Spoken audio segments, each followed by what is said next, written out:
Olá! No programa de hoje vamos falar sobre o diabetes, cuidados, tratamentos e prevenção. Tem também dica culinária e muito mais para você. O Brasil das Gerais está no ar.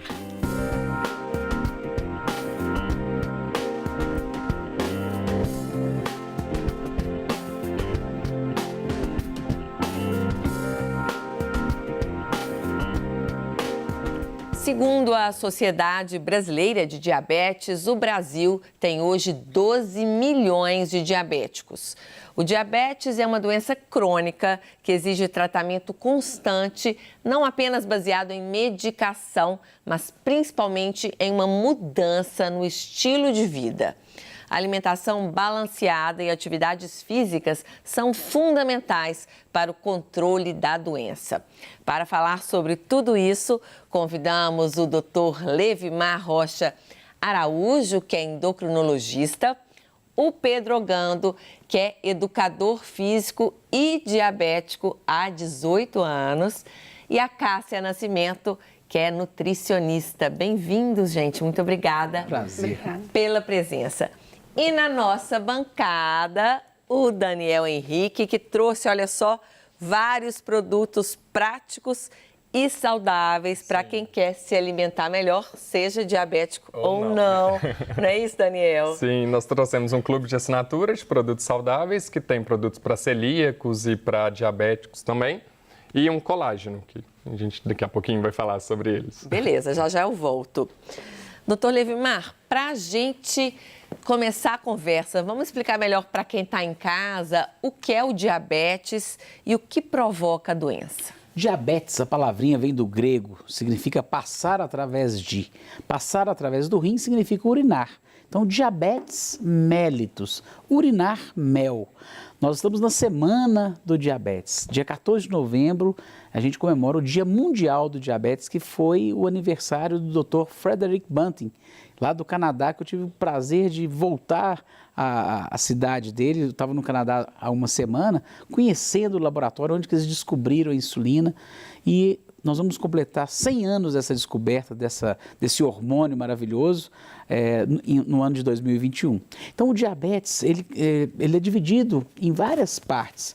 O diabetes do tipo 1 é aquele da criança, esse que você citou do Pedro, né, que tem... Descobriu aos 5 anos, né, Pedro? Descobre normalmente cedo, a manifestação ela é aguda, né? Então a criança começa a perder peso, a mamãe percebe que tem formiguinha no vaso, porque ele começa a urinar o açúcar, né? Então a glicose vai no xixi e ela começa a perceber aquela formiguinha ali perto do vaso sanitário. O diabetes do tipo 2, ele aparece depois dos 40, 45 anos. Esse tem uma característica hereditária e genética, tem a ver com o nosso meio ambiente, com a nossa alimentação, que a Cássia deve comentar muito pra gente aí, e o Daniel pode nos ajudar também. Mas o ganho de cintura abdominal é em decorrente do diabetes do tipo 2. Para facilitar para o nosso telespectador, né? A insulina é uma chave que abre as nossas fechaduras das nossas células para a glicose sair do sangue e entrar. Aí a gente pode falar entrar para dentro dessas células. O diabético tipo 1, ele não tem essa chave. E o tipo 2, ele tem muita chave. Mas por que a glicose não entra? É porque ele tem entupido. A fechadura está entupida pela gordura. Então cria-se uma coisa que a gente chama de resistência à ação da insulina. Então ele começa com esses sintomas de urinar muito, tem a perda de peso, muita sede, dor nas pernas, um cansaço incrível, né? Então são sintomas do diabetes. Em que idade que começa a aparecer esse tipo 2 aí? O tipo 2 após os 40 anos, mas por incrível que pareça, né, a Sociedade Brasileira de Diabetes, que você citou aí no início da reportagem, ela já tem detectado em crianças também o tipo 2, que era raríssimo. Justamente, né? pela má alimentação, maus hábitos. Sedentarismo, né? As nossas crianças hoje estão no tablet o tempo todo. No videogame, na televisão, smartphone. dentro do apartamento. Né? Dentro do apartamento. E a gente, com medo da segurança, elas não estão mais brincando do corre-corre, do pique-esconde. Muitas vezes, né, acima do peso. Estão acima do peso. Hoje, pela Sociedade Brasileira de Pediatria, a gente tem mais de 30% das crianças com sobrepeso. Então a gente fica temeroso realmente, né? Que a gente precisa de mudar essa alimentação. E a obesidade é um fator de risco, né? Com certeza, para o tipo 2. Então, o mais comum na infância é o tipo 1, mas hoje tem aumentado o número de diabetes tipo 2 na adolescência. E o que explicaria o caso do Pedro e de outras crianças que do nada desenvolvem aí o diabetes? E aí fica uma tranquilidade. Tipo 1. Essa pergunta sua é sensacional, Patrícia, porque eu sempre tento desmistificar isso nas nossas entrevistas e até mesmo no consultório.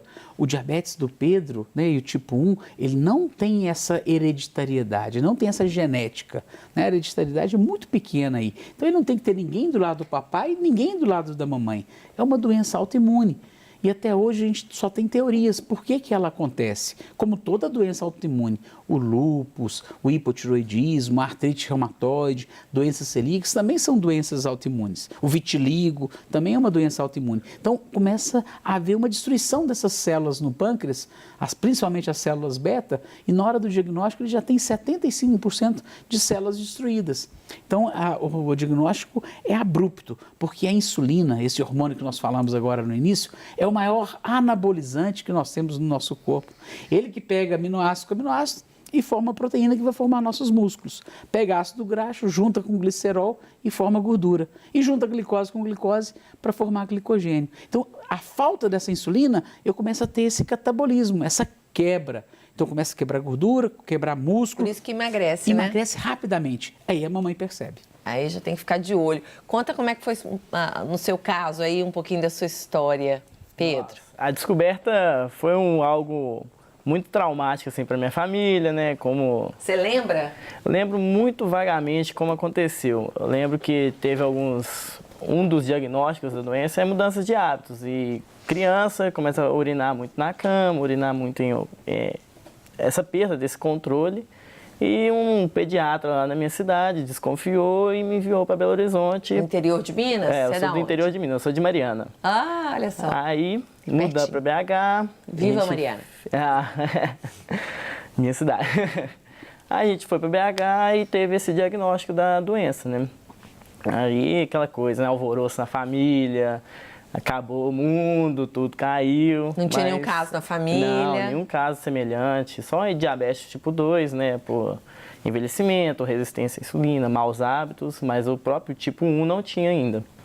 Aí começou aquela mudança de hábitos, mudança da vida, não só da pessoa que tem a diabetes, no meu caso, mas também da família, que acaba mudando também. Você emagreceu muito na época? Eu cheguei a emagrecer um pouco, não foi muito, assim. O diagnóstico foi bem no início das complicações que estavam acontecendo. Entendeu? Gente, e eu fico imaginando que, né, se para o adulto já é difícil mudar a alimentação, imagina para uma criança, né, que gosta normalmente de comer um doce, não gosta de talvez toda a gama aí de alimentos que o diabético deve comer, que pode comer, tem que mudar os hábitos da família inteira, né, doutor Levimar? É um desafio. E a primeira fase, né, essa do Pedro, é a fase da conscientização. Mas tem essa fase da rebeldia, da revolta, porque eu, né? Inclusive da família também, todo né? mundo, Porque né? meu filho... Os pais, né, sempre, eu falo muito isso com os pais. Os pais prefeririam que fossem com eles do que fossem com o filhinho deles, né, de 5 aninhos. Então, assim, a aceitação, ela leva um tempo. E aí a gente começa, em vez de falar de doença, a gente começa a falar de uma coisa boa. Primeiro, Saúde. Saúde, qualidade de vida, estilo de vida. O diabetes pode ser um estilo de vida. Então, nós temos levar a pessoa a ser até mais saudável, Sem né? dúvida. Ela vai ter uma alimentação melhor, vai ter mais atividade física. O Pedro passou a fazer, né, fez educação física. Então, quer dizer, hoje ele é nosso educador físico da nossa colônia. E a colônia que a gente faz, né, que é o Diabetes Weekend, é justamente para fazer essa integração. Porque normalmente, por exemplo, lá em Mariana, ele era o único na escola. A criança fica, se sente meio excluída, né? Meio excluída, com Vai numa certeza. festinha de aniversário, não pode comer o brigadeiro, não pode provar o Exatamente. bolo, tomar refrigerante, né? São esses conceitos que a gente tem mudado ao longo do tempo, sabe? E a gente começa... Porque, na verdade, a gente pensa muito como adulto, né, Patrícia? E eu falo isso muito para os pais. Eu estive em São Paulo agora dando uma palestra. No domingo, foi só para diabéticos, né? Fizeram um evento maravilhoso lá. E a gente comentou, né, que criança vai à festa para brincar. o adulto que vai para comer, né? É verdade, às vezes elas esquecem de comer, né? A gente que tem que ficar oferecendo. Cássia, aí que entra aí o papel tão importante da nutrição. Como é que é seu trabalho com crianças, principalmente? Você tem que mudar o hábito alimentar da família toda? Patrícia, eu costumo dizer, a gente usa muito essa expressão do estilo de vida, né? A nutrição tem crescido cada dia mais em todos os tratamentos, nessa busca constante por melhores hábitos. Então, eu costumo dizer para os meus pacientes que o que a gente vai fazer no consultório é trazer, resgatar esse estilo de vida que a gente veio perdendo, apesar da gente viver uma era de tanta informação, tanto acesso, né? A gente está vendo tanta opção de alimentos saudáveis ali ao nosso alcance, a gente está ficando muito perdido e está esquecendo dos velhos hábitos daquela alimentação saudável. Então, para o diabetes, a gente tenta resgatar para a família inteira, como vocês bem falaram, esses hábitos saudáveis, a prática do exercício físico frequente, uma alimentação balanceada, bem estruturada. Afinal de contas, o brasileiro tem um hábito muito ruim com relação a carboidratos refinados, né? Um consumo excessivo de açúcar simples, o açúcar cristal, as farinhas brancas refinadas. Então, a gente tem um consumo muito grande e no diabetes a gente vai equilibrar da mesma forma que a gente faria com quem não tem diabetes. Porque não é só cortar o açúcar do doce, né? Não. É o açúcar presente aí em vários alimentos. Isso. Os pães, as frutas. O que pode e o que não pode? Eu acho que ainda tem muita dúvida em relação a isso. O carboidrato é uma classe, né, de um nutriente, é muito extenso. Então, a gente divide de uma forma simples em carboidratos de absorção mais rápida e os de absorção mais lenta. A absorção lenta é porque ele é mais rico. A sua composição tem mais nutrientes, tem mais fibras, então a digestão é mais lenta. Com isso, nesse processo que o Levimar explicou da chegada da glicose no sangue, acontece de forma mais lenta, evitando os picos de glicose. Então, a gente vai dar preferência a esse tipo de carboidrato. Quase tudo que a gente come na nossa cultura tem carboidrato, como você disse. As frutas, muitos legumes, raízes, os grãos, leguminosas, as massas. Então, não adianta a gente achar que é só cortar o açúcar. Tem que equilibrar todos esses carboidratos e a gente consegue um controle. E o nosso paciente às vezes não sabe nem o que é carboidrato. Não sabe. Né? Então, a Cássia falando de carboidrato, vai ter essa noção, poxa, não, eu não como açúcar. Açúcar é carboidrato. Né? Então, por exemplo, então o que você come no café? Né? A Cássia pode ir me completando. Eu tomo um copo de leite. É carboidrato. Um pãozinho. Um pãozinho, é carboidrato. Porque, na verdade, todo o carboidrato que a gente consome, o objetivo é que ele vire o açúcar, que é a glicose. Uhum. A diferença é a velocidade com que isso vai acontecer. Então, no açúcar que a gente está acostumado, açúcar de mesa, isso é muito rápido, assim como as farinhas brancas, né? Então, o objetivo é virar açúcar. Então, as pessoas usam muito de forma errada essa expressão de não consumir açúcar, quando, na verdade, consomem. Tem um detalhe que é chamado de índice glicêmico. É a capacidade que o alimento tem para virar glicose, a rapidez com que ele vira glicose.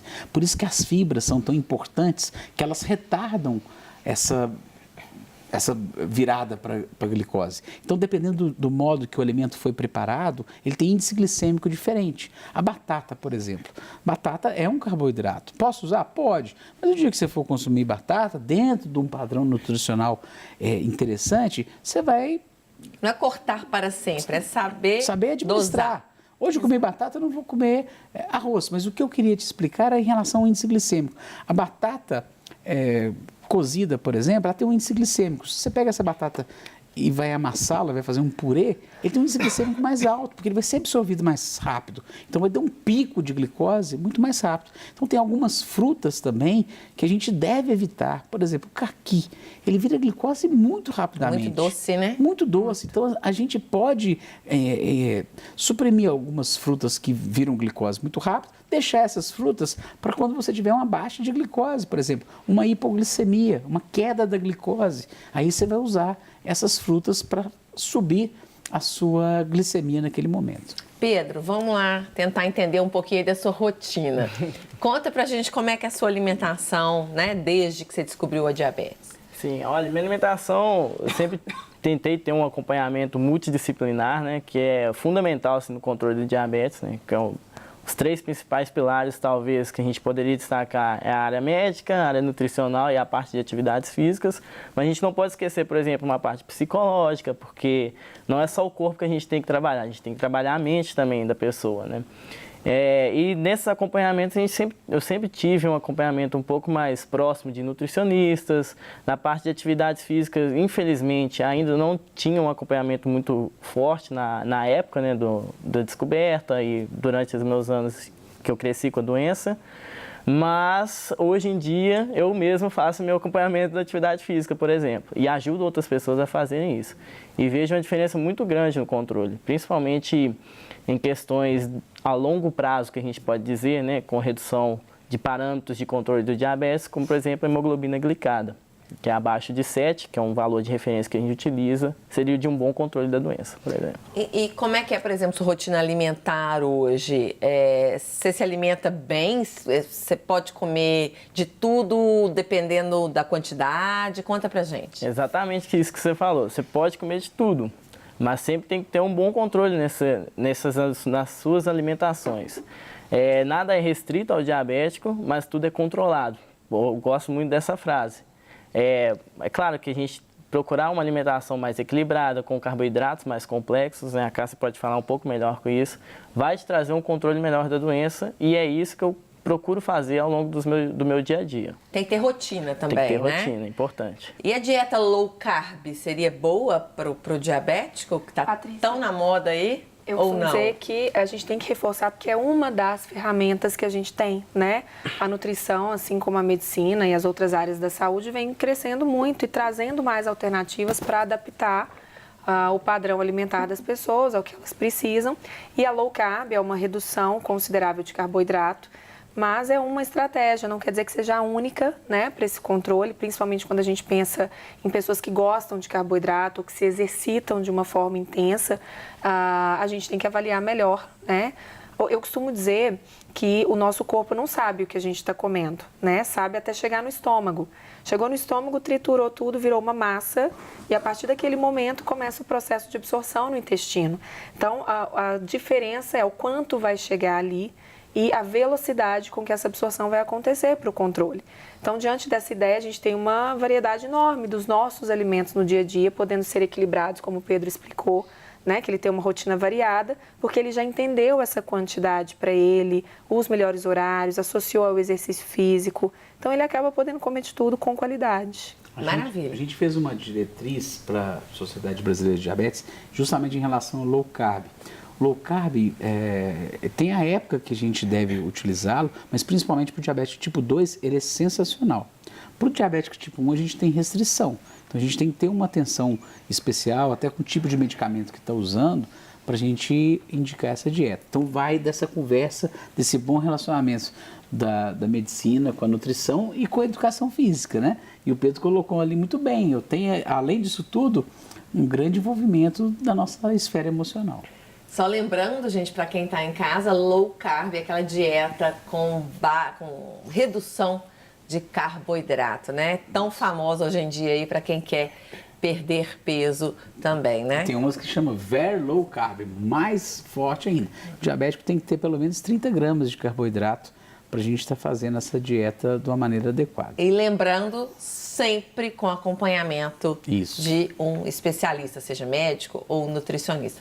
A gente faz agora o nosso primeiro intervalo, ainda tem muito assunto aqui. Se você de casa tem alguma dúvida, alguma pergunta, é diabético ou conhece aí alguém que seja, participe do programa, manda a sua dúvida, a sua pergunta pra gente que a gente vai responder ao vivo aqui. E no próximo bloco, bata um papo também com o Daniel sobre essas possibilidades hoje super práticas e saudáveis que estão aí ao alcance de todos. Já, já.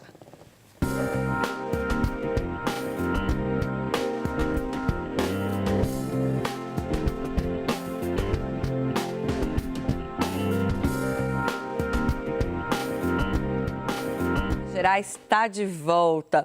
E agora eu vou conversar mais um pouquinho aqui com o Daniel e conhecer melhor esses produtos que ele trouxe pra gente. Como é que você começou nesse caminho aí, Daniel? Foi por uma busca aí também de um estilo de vida mais saudável? Também, tanto para mim, também eu sempre quis ter um próprio negócio que pudesse ajudar mais as pessoas. E nessa correria do dia a dia hoje, a alimentação é uma coisa que tem ficado muito de lado, que eu observo em amizades, em tudo. Então, o feedback que a gente recebe, tanto dos clientes, é sensacional, que muda a vida deles, que eles conhecem produtos que eles nunca comprariam no supermercado. E com isso a gente acabou lançando, hoje a gente tem alguns produtos específicos também que vêm para celíacos e para diabéticos. Não é restrito para diabetes, mas é para uma alimentação mais saudável. Então tem produtos sem glúten, sem lactose, tem produtos veganos e produtos sem açúcar também. Então vamos mostrar aqui o que você quer destacar aí para nós. A gente tem hoje 2 tamanhos de assinatura. Nós temos essa caixa maior que é o Mega Box. Ele veio com todos esses produtos na última edição, aí tem produtos diversos e todo mês são produtos diferentes para experimentar, para conhecer mesmo. E temos o tamanho menorzinho também, que aí esse custa hoje R$ 79,90, vai com mais de R$ 130 em produtos. E o menorzinho é R$ 59,90 e vai com mais de R$ 100 em produtos. E o que são esses produtos? São produtos variados, tem desde massa para bolo, para preparar. Aí é um bolo integral. Isso. Sem açúcar? Esse não, esse é com açúcar mascavo. Sem açúcar, porque mascavo é considerado açúcar. E stevia também, mas aí o stevia não é considerado. E aí esse é para diabético, pode comer? Não, esse não, né? Não. Aí depende... Açúcar, todo tipo de açúcar tem esse índice glicêmico mais alto, com exceção do açúcar de coco. E o stevia também, né? Ou não? O stevia também é baixo índice glicêmico, é um adoçante natural, né? Isso. Adoçante, então não são todos que pode, né? Depende do objetivo, Patrícia. Por exemplo, o xilitol, que está muito sendo falado, ele tem um índice glicêmico mais baixo, né? Para quem quer evitar esses picos de glicose, mas ele tem caloria. Então tem que ter um uso moderado para quem quer controle de peso. O stevia já é um adoçante natural, né? Extraído de uma planta, mas ele não adoça tanto, ele é mais sutil o paladar. Então é para atender mais um público que não gosta tanto do doce, mas ele também não tem Pedro, caloria. por exemplo, Pedro, o que você usa? Qual que você prefere? Olha, eu prefiro o stevia mesmo. O stevia é a minha escolha, assim. Para adoçar, né? Um cafezinho, um suco, né? Às vezes até um prato que você está preparando. Com certeza. Ali um bolo, né? Sim. Dá para fazer, né? Dá para comer. Com certeza. Só fazer do jeitinho Tem aí, alguns adoçantes que podem ir ao forno, né? Então, são diferenciados para poder ir para o forno e não mudar o paladar, né? Produtos veganos também, né? Tô vendo aqui que você trabalha. Tem produtos diets mesmo, que aí é específico, paçocas, tem bolinho. Bolo, creme de leite. Esse é água de coco. Água de coco, ó, é verdade. Isso. Porque a água de coco tem açúcar, né? Sim, essa daqui a gente pode até confirmar, porque todo mês são produtos diferentes, mas essa daqui provavelmente tem sim, porque não está destacado. barrinha de cereal. Vão produtos sempre bem diversos. Tem pasta de amendoim, tem snacks, então são produtos bem variados. E a ideia é de você oferecer produtos para a pessoa poder levar na bolsa, para comer fora de casa. Ela recebe em casa e carrega como snack, faz receitas em casa, que toda edição vai em média 2 a 3 produtos também para receitas. Isso aqui é o quê? É um refrigerante orgânico também. Gente, refrigerante natural, olha só. Muito legal, né? E esse tem açúcar ou não? Esse daqui a gente tem que confirmar, provavelmente tem. Que não está escrito essa coisa quando sem açúcar. Dos rótulos é importantíssimo, né, Levimar? Super importante. A gente bate muito nessa tecla. Esse ano na faculdade, eu sou professor das Ciências Médicas, né? A Cássia também. E a gente está tendo um curso, dentro da graduação da medicina, a gente tem a nutrologia. E uma das aulas é essa, é leitura de rótulos. Para o diabético é fundamental. É fundamental. Se falar da água de coco, a água de coco é natural, o diabético pode usar, mas não vai usar à vontade. É isso que a gente tem que trabalhar. Daniel, o seu trabalho é lindo. Vamos fazer uma caixa só para o diabético. Então, acho que você pode poder fazer uma bem legal para isso. É um projeto que a gente deve lançar em 3 meses, mais ou menos. Lança uma caixa diet aí, vai ser... Porque nada em excesso, nada livre, né? Nem para quem não tem diabetes. Justamente. Então, a gente tem as recomendações, as quantidades. Então, mesmo sendo um produto zero açúcar, ele tem que ter uma quantidade, um limite de ingestão ali diariamente, porque ele tem o carboidrato da matéria-prima. Então, ele não é isento do açúcar, né? Então, a gente precisa ter o controle da ingestão. E lembrando que são produtos aí que ele está oferecendo para levar na bolsa, para um lanchinho rápido, prático. Porque o que a gente sempre fala aqui no programa, eu tenho certeza que você vai concordar, é o que a gente puder de desembalar menos, descascar né? mais. E descascar mais é o ideal, né? Eu acho que isso amplia as nossas opções, né? Porque as pessoas, em função do ritmo de vida, pra facilitar o da dia a dia correria, mesmo, desculpa, é de não poder transportar, de não levar um alimento fresco, né, de não conseguir preparar. Então, existem hoje, para quem pode e quer investir, alternativas mais práticas. Não vai substituir a alimentação Exato. saudável, Uma coisa mas é não para substitui a complementar. outra. Exatamente, E para também, complementar. Paty, a gente também lançou um primeiro produto, marca própria, que é esse colágeno, que é justamente atendendo a demanda de clientes também. Ele é sem açúcar, é com stevia, então ele é um produto que pode ser consumido. E muitos clientes procuraram a gente, o nosso box, querendo colágeno, porque a partir dos 25 anos a gente para de produzir colágeno naturalmente no corpo. E é onde começam as rugas, os pés de galinha, o famoso bigode chinês. É o rejuvenescimento de dentro para Pra fora, fora, né? Que é o justamente. ideal, né? Diabético pode tomar colágeno? Pode, sem problema. Não E tem aí, problema, né? Colágeno a gente tem no nosso próprio corpo, Sim. né? E a gente vai perdendo com A partir dos 25 fisiologia anos, do envelhecimento. Assim como a gente para de produzir testosterona no homem, né? E a testosterona cai a partir dos 25 anos. Que a gente fica imaginando, eu vou ter queda de testosterona aos 75. Não, a gente tem essa queda. E o colágeno, ele acompanha. Isso faz parte da fisiologia do nosso envelhecimento natural, né? Tá certo, daqui a pouco eu volto. Tudo bem. Daniel, lembrei aqui da questão da suplementação hoje, tão comum aí para quem faz atividade física. O diabético, por talvez restringir alguns alimentos, tem que fazer alguma suplementação aí de vitamina, de proteína, como é que é? Boa pergunta, Patrícia, muito boa pergunta. Né? Ontem eu atendi um jogador de vôlei, né? Não vou citar o nome para não ser antiético com ele, mas dentro dessa matéria de nutrologia, eu sou professor de fisiologia e de nutrologia agora, né? Mas dentro da fisiologia a gente fala, eu não consigo dar comida para um atleta que gasta 12 mil calorias ao longo do dia. Então, esse precisa de suplementação. O que a gente encontra na suplementação é aquele, eu brinco, um chassizinho de grilo, bem magrinho, que chega lá e já quer tomar suplemento antes de comer, né? Para ficar forte rápido.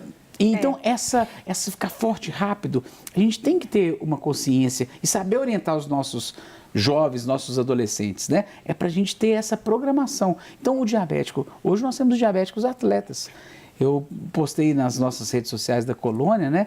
Um dos meninos nosso lá da Colônia competiu a maratona agora de Nova York. Então, esse caso específico, ele precisa de suplementação.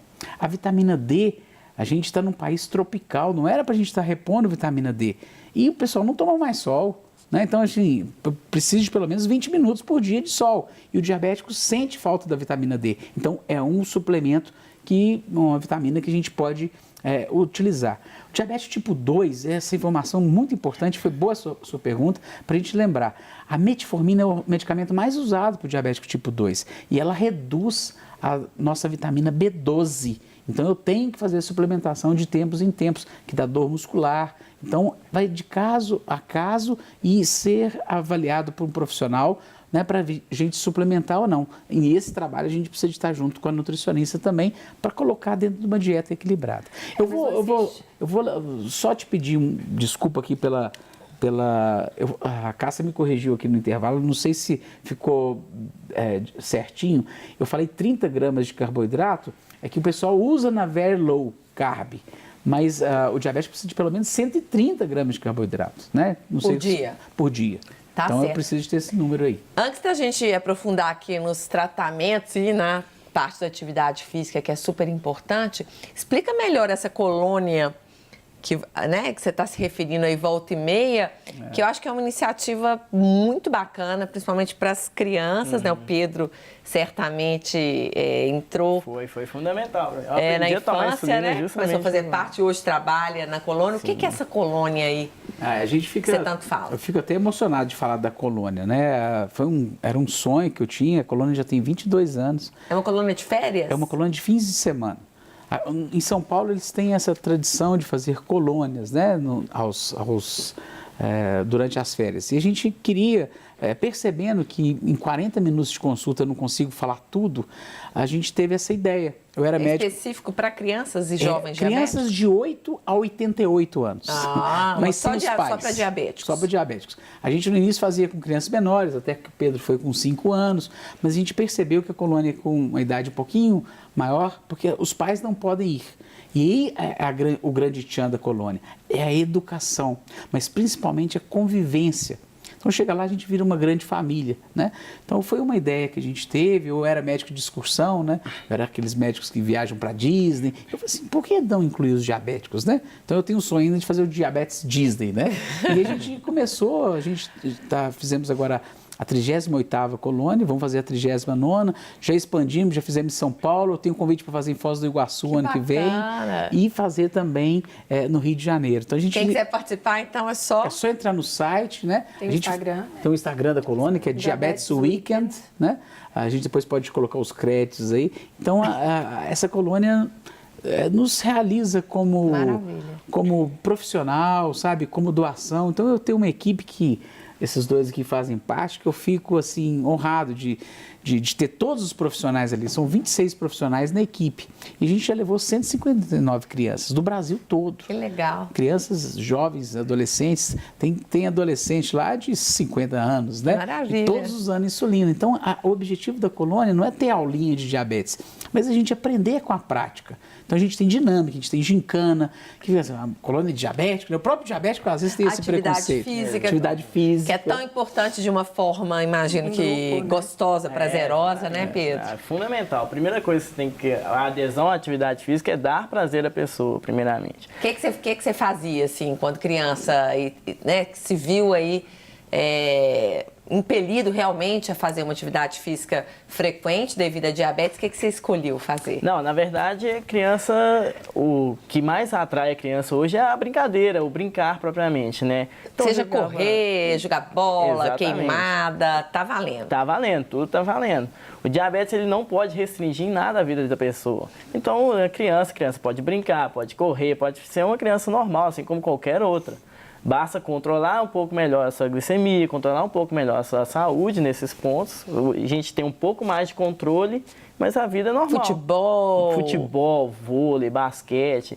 É claro que algumas atividades físicas, né, por serem diferentes uma das outras, trazem respostas diferentes ao organismo da pessoa, ao controle da diabetes durante e após a atividade física. O que você indica hoje para um diabético adulto?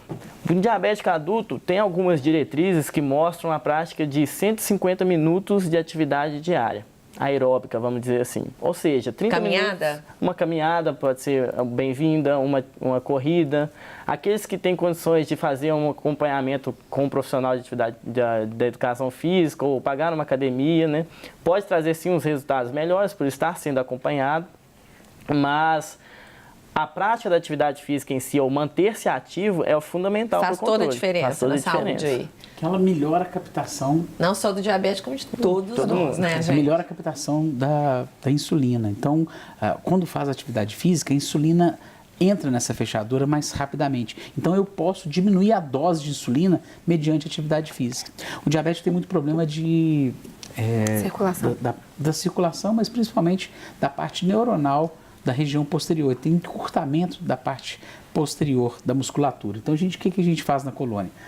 A gente tem o Pedro, tem o Gabriel Quinan, que é educador físico também, é professor lá da UFMG. Nós temos o doutor Juliano e a doutora Luciana, que são fisioterapeutas. Então, o fisioterapeuta, junto com a educação física, trabalha essa questão do alongamento, a questão do sapato. Os pés, né? Os pés do diabético muito, merecem uma atenção especial, então, né? A única condição na colônia, a gente tem um futebol no final, que são os profissionais, nós, contra os meninos. É super competitivo, eles adoram isso também, e a gente também. Vai ter que tomar cuidado com o pé. Aí ninguém pode jogar futebol sem estar bem calçado. A chuteira, tem que tudo estar com a chuteirinha direitinho. O sapato e por que o pé é tão delicado assim? Porque a gente no diabetes?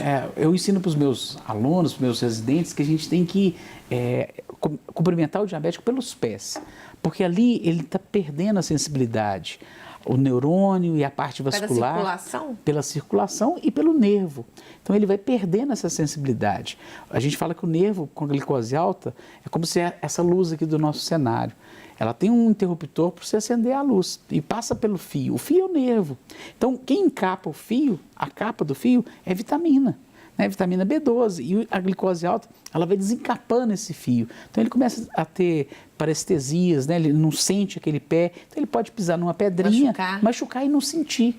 E a cicatrização é mais lenta vai também, ser mais né? lenta se ele não estiver bem controlado. Então, na hora que você começa o exame pelos pés, a gente tem exames com microfilamentos que a gente vem encostando na sola do pé para ver se ele está sentindo ou não. Então, vai ser um pé mais de risco.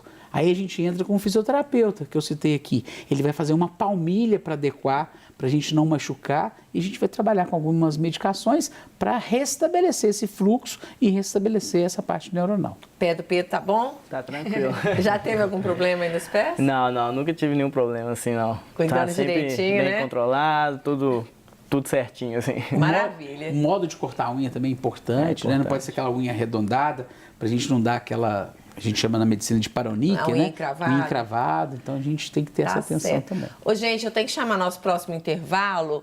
E aí os tratamentos ficaram, então, para o próximo bloco, né? A gente vai falar aí da insulina, da tão famosa insulina e dos novos tratamentos disponíveis hoje aí para os diabéticos no mercado. Está chegando muita participação de casa, ainda dá tempo de você mandar a sua. A gente volta já já.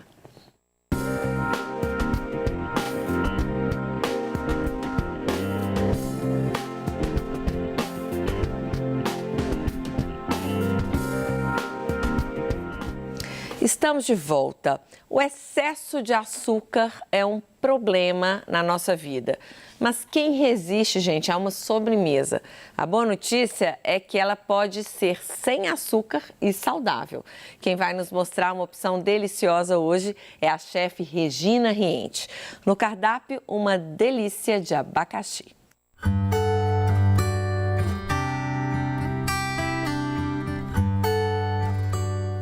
Olá pessoal, eu sou Regina Riente e hoje eu vou fazer uma receita surpreendente para vocês, que é a delícia de abacaxi.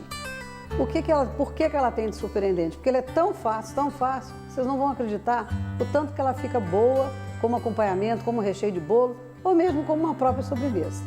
Então o que a gente leva? Um abacaxi maduro picado em cubinhos. Esse abacaxi nós vamos colocar para cozinhar só 5 minutinhos. Você aquece uma panela e coloca. Agora, o que eu acho que é legal falar para vocês aqui? Eu vou transformar essa receita em uma receita diet. Então, vocês podem fazer ela na versão original com açúcar, na versão diet com adoçante. Nesse caso aqui, eu vou fazer com o adoçante. Talvez esse abacaxi nem precisasse de adoçante, mas as pessoas gostam de coisa bem doce, então nós vamos colocar. É uma colherinha de sopa de adoçante de forno e fogão. Por que de forno e fogão? Porque os adoçantes de forno e fogão, eles são adequados para altas temperaturas. Adoçante líquido que põe em cafezinho e chá não serve para forno e fogão. Adoçante que serve para forno e fogão, aí você pode usar a versão contrária, você pode usar só um cafezinho e um chá. Então, cuidado com o uso do adoçante errado no preparo de receitas que vão a altas temperaturas. Então, o que nós vamos fazer nessa receita? Nós estamos cozinhando o abacaxi, que já está picadinho, quadradinho, por 5 minutos. O passo seguinte, aí que vem a história. Nós vamos fazer um flan, aí nesse caso tem que ser de baunilha, um flan, se vocês não acharem o flan diet, vocês podem utilizar o pudim diet, mas é importante que seja de baunilha. Então nós estamos fazendo uma receita sem adição de açúcar. Aí aqui, nós vamos colocar ele em meio litro de água, que inclusive o fabricante lá indica que se eu fosse fazer um pudim, em meio litro de água. Só que nós não vamos fazer um pudim aqui, nós vamos fazer um creme para misturar no abacaxi. Nós vamos levar esse flan ao fogo para ele dar uma cozinhadinha. E esse flan que vai ser, na verdade, a calda do doce de abacaxi. Gente, esse troço fica bom demais, vocês não têm noção. Então vamos para finalizar a receita. Abacaxi cozido, 5 minutos mais ou menos, com um pouquinho mais. Isso aqui não tem problema. Nesse caso eu cozinhei com um pouco de adoçante para forno e fogão, que eu estou fazendo uma receita diet. Ah, eu não gosto de adoçante. Então faz com açúcar, não tem problema nenhum. Estou dando alternativa para aqueles que não podem consumir açúcar. Agora olha que legal, é o flan. O flan ele fica assim, transparente e líquido. Ele só dá consistência quando ele vai à geladeira. Então o que nós vamos fazer? Simplesmente misturar. Agora essa receita tem que ser servida gelada e ela não pode congelar. Então é para servir, consumir, ela tem uma durabilidade boa. Ela dura uma semana com certeza na geladeira, mas é para ser consumida. Então, olha aqui, ó, dificuldade nenhuma. Ficou assim, ficou, mas depois que ele gela, ele dá a consistência do flan. Vocês viram que receita fácil de preparar? Vocês não têm ideia o tanto que ela fica saborosa. Então é isso aí, pessoal. Receita muito fácil, muito gostosa. Rechear bolo, esse aqui, ó, um bolo recheado, fica muito bom. Aqui vai a dica também, é o seguinte. Eu coloquei meio litro de água para cozinhar o abacaxi, para preparo do flan. Se vocês quiserem para fazer um recheio bem consistente, faça como esse aqui, coloca menos água. Aí ele fica mais durinho e mais consistente. Então você ainda tem essa alternativa de ter um recheio para bolo ou outra coisa. Quer servir com chantilly? Coloca isso aqui na mesa com chantilly, ó. Qual chantilly? Com creme de leite fresco, com açúcar ou com adoçante, aqueles creme de leite bate chantilly, que tiver ao alcance de vocês. Então é isso aí. Espero que vocês tenham gostado. Acesse meu canal no youtube.com/Light Gourmet e eu também tenho um site que é lightgourmet.com.br, que tem mais de 100 receitas dessa linha leve para vocês.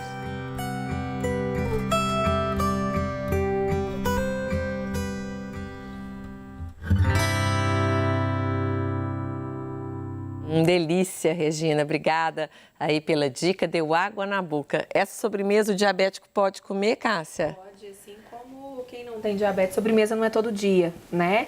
Então a gente pode consumir sim, foi uma ótima alternativa. E a gente tem muitas outras opções à base das frutas, a própria fruta adoça. Abacaxi é ótimo, né? A gente usa muito iogurte desnatado, natural, para complementar, fazer o creme. Então tem muita receita, hoje tem muita dica boa. E quanto mais cítrica a fruta, no caso do diabético, menos melhor. açúcar ela tem, exato. Maravilha.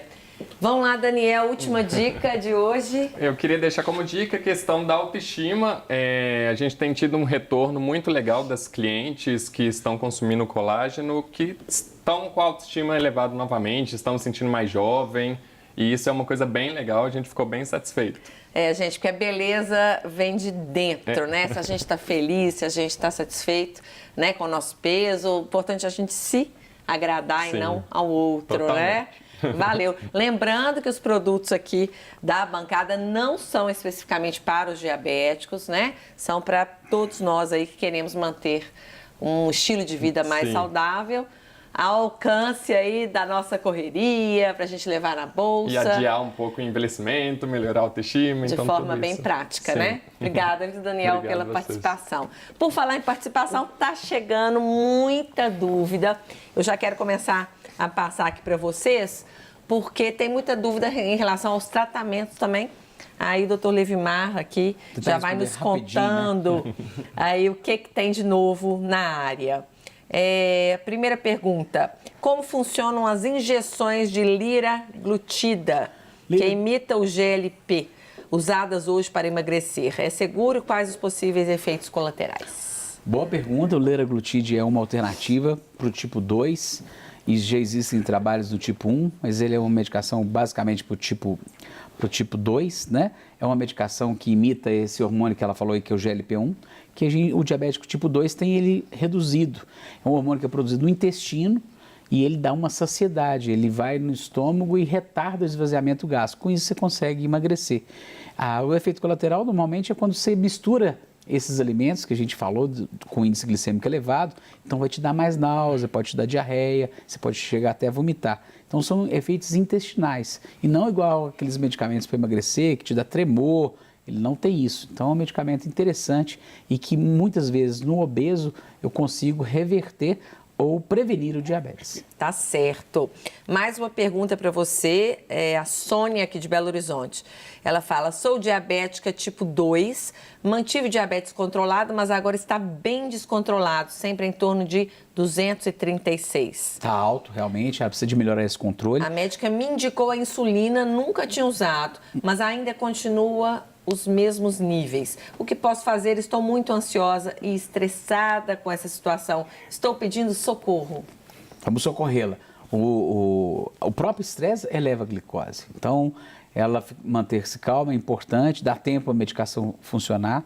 A cada ano, 4% das células beta vão sendo destruídas. Então, o tratamento precisa de ser modificado. Então, eu não posso usar o mesmo medicamento de 18 anos atrás. Então, talvez a insulina que iniciou agora vai ter um efeito interessante. Talvez vai precisar de aumentar 1, 2, 3, 4 unidades para ela melhorar o controle. Lembra que o tratamento do diabetes é igual uma cadeira, tem 4 peças. Um é a insulina, um é a medicação. Vem a alimentação, né? Vem a alimentação da Cássia, que é o prática de segundo. atividade A física. atividade física é o terceiro. São as formas naturais para ela controlar essa glicemia. Talvez não é só aumentar o medicamento, é melhorar, rever a alimentação, estruturar melhor. E aquela questão de medir a glicose várias vezes ao dia, isso continua, essa técnica? Eu ia falar o quarto, que é a educação. E aí entra nisso que você está dizendo.